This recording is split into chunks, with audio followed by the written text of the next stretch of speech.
Hello viewers, it gives us great pleasure to announce the launch of a comprehensive new video show titled Insider that has been crafted as a freewheeling talk show featuring top 3 key industry players in each episode. In every episode, we focus on trending business topics, providing an interesting and inventive dimension to issues of local concern.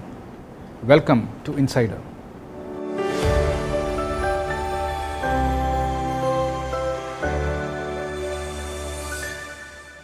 Let me welcome Dr. Adil Thomas Alexander, the Executive Director at Al-Adra Constructions.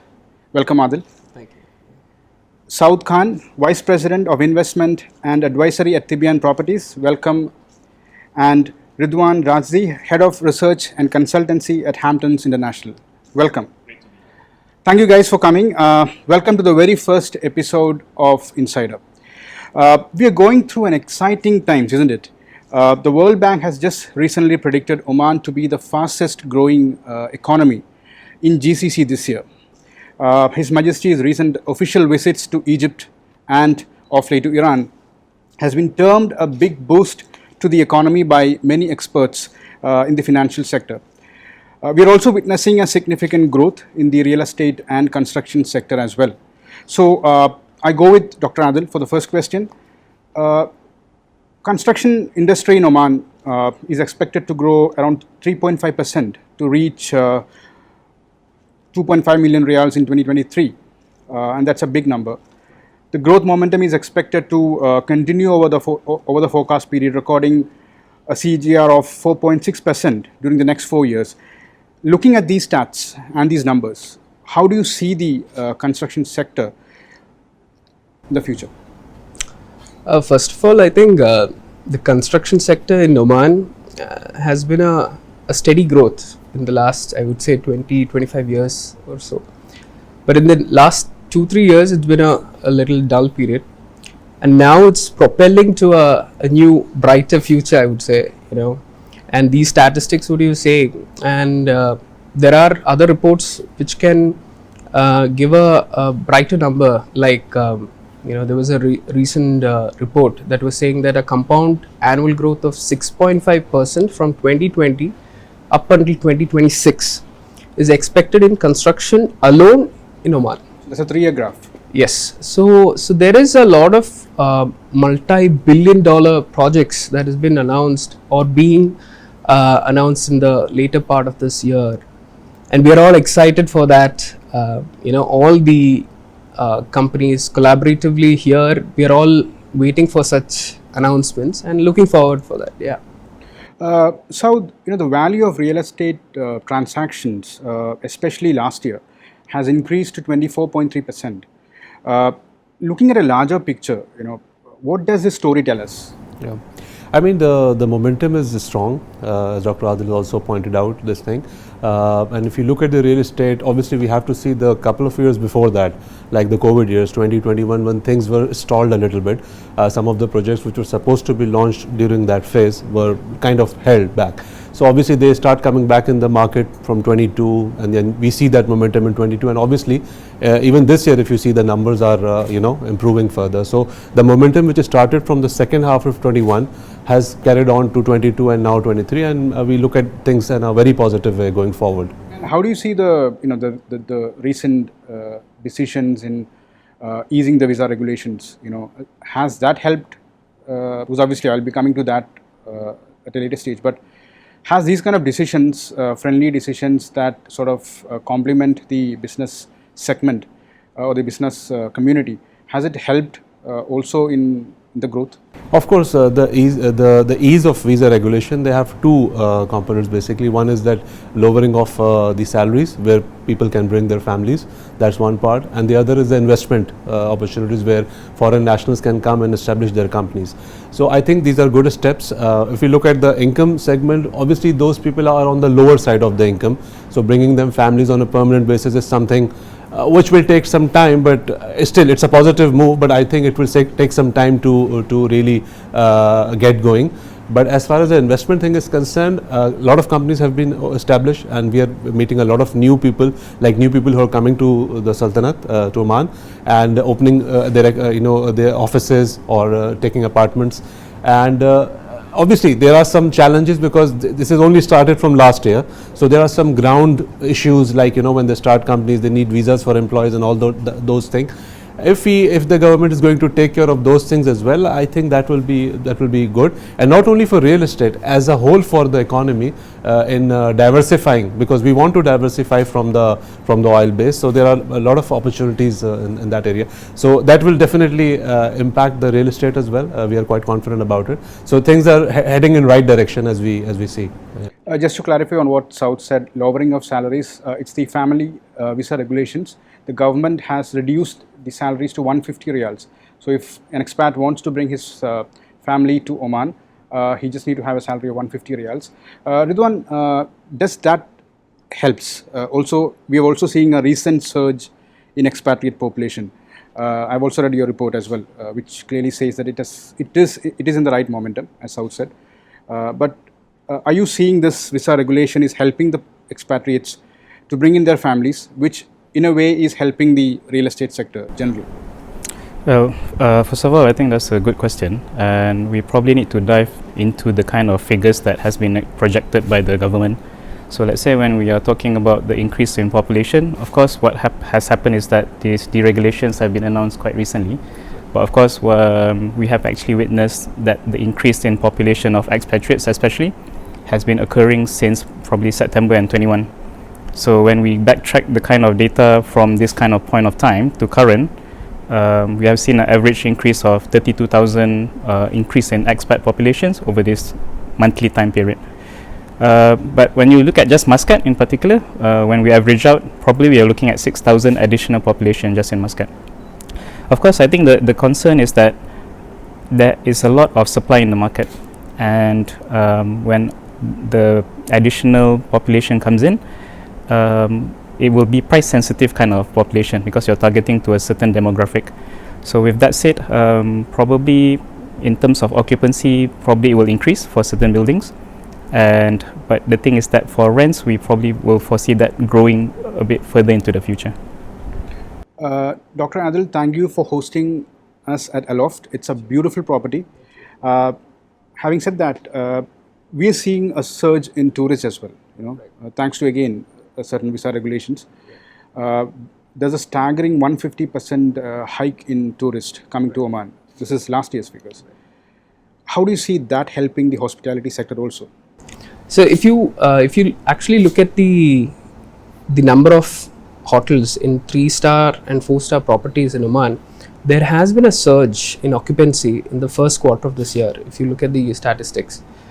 But the number of passengers or the number of tourists that come on a daily basis, that there has been a dip, and it has to increase in a significant way, because that will actually propel the hospitality industry in a significant way. I'm sure in the 2040 vision, they are looking at annual passengers of around 11.1 million into Oman. So keeping that in mind, I think there has to be a lot more done for the tourists, in terms of what capacity that we can provide for the tourists. When they arrive here for 3 to 4 days, what are the areas that they can look at? That sort of strategies has to be planned. Yes.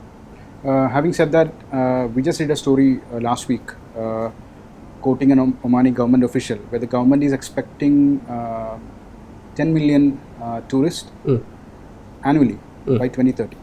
Okay. That's a big number. Yeah. That sort of expectation is what we are also looking forward to. So see, there are a lot of new hotels coming in. There are new properties that is coming in. A lot of new entertainment centers for the tourists to come, for families to come and experience within Oman. Once these projects are launched and when it's coming to fruition, we expect the tourists or the people who come to experience Oman to be happy. Ridwan, I'm just quoting your annual report, which is published in March 2023, which states that the growth rate of construction activities saw a decline driven by financing and obtaining permit challenges. Can you explain a little about the challenges facing the construction sector, and does it have any direct impact on the real estate sector? I think Doctor will be in a better position to explain about the construction, but from Hampton's point of view is when we look at the information, especially in the construction sector, I think 2022, where the growth of GDP in Oman has actually increased, we actually saw a contraction in the construction sector. And of course, when we look at the construction sector, it's quite widespread. That means it covers infrastructure as well as real estate.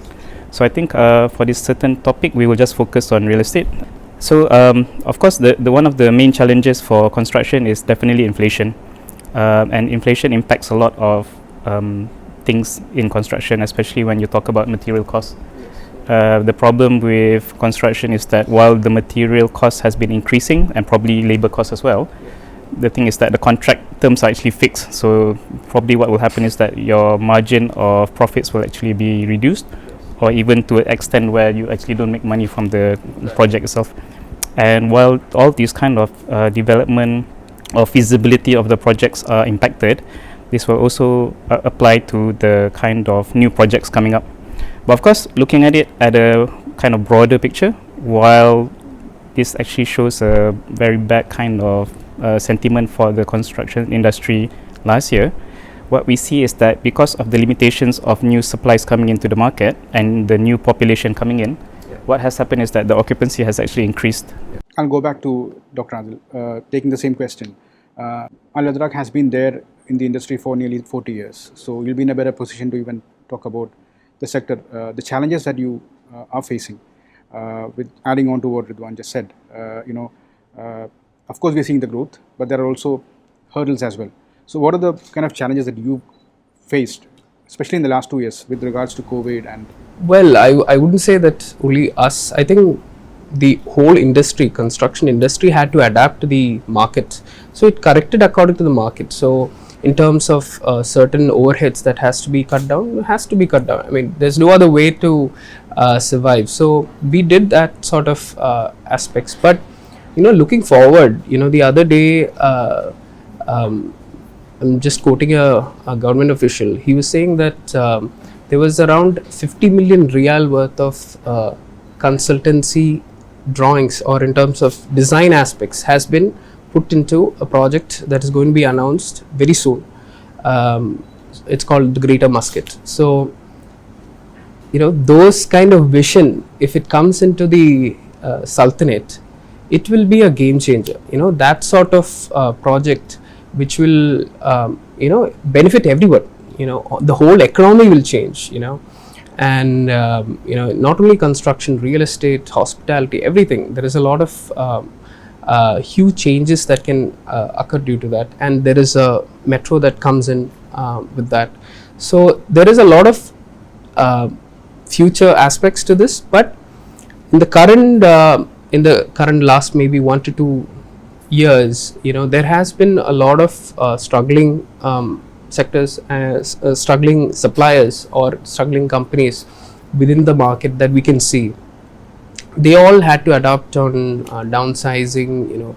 As he said, they may or may not get any sort of returns in terms of certain projects, but then in terms of cash flow, they have to survive. For that, they are taking that sort of decisions and taking those projects. There are people who do like that sort of thing, but I think overall there is a huge positive impact that is going to happen very soon. So we are all excited for that. let's hope for the best. Yeah. Saud, you just stressed about the foreign visa regulations and all this stuff. Do you think the foreign ownership regulations will reshape the real estate sector in Oman? Definitely, it is bringing that positive element into the market, because people are coming here, opening companies. Some of them, they are moving out of their countries because of the issues there, and some of them are here to seek opportunities. And we have met few clients who have moved or who have started the businesses here, companies here, and their experience has been very good. The services have been very good by the, they provided through Sanad offices, but the process is very smooth.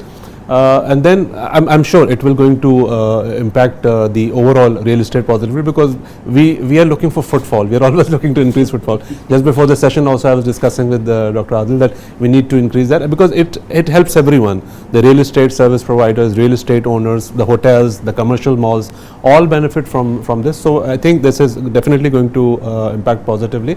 Just going back to, if you allow me, the point that we were discussing about construction. We are also going to release our report hopefully by first week of June, and we are covering that part, the finance and real estate. That is very important, because if you go to the years like 14, 15 or before that, real estate and bank financing was very convenient, very easy. But obviously after the COVID, a lot of clients come to us because we are dealing with a lot of investors and a lot of real estate owners. They have a little bit, there is interest rate is an issue, but also the conditions and all that.